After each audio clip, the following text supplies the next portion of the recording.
বর্তমানে 2 জন মাইন্ড ব্লাস্টের 2 জন রোগী আমাদের সদর হাসপাতালে চিকিৎসাধীন রয়েছে। মিয়ানমারের অভ্যন্তরে এখনও সংঘাত অব্যাহত আছে। মিয়ানমারের বিদ্রোহী গোষ্ঠী আরকান আর্মির সঙ্গে লড়াইয়ে টিকতে না পেরে বারবার পালিয়ে আসছে দেশটির সীমান্তরক্ষী বাহিনী বিজিপির সদস্যরা।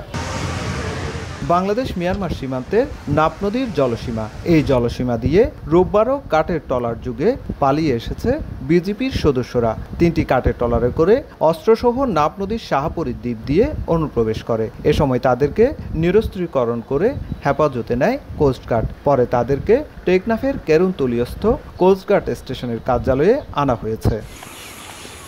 এদিকে বান্দরবনের নাইক্ষ্যংছড়ি সীমান্তে স্থলমাইন বিস্ফোরণে দুদিনে 3 বাংলাদেশি আহত হয়েছেন।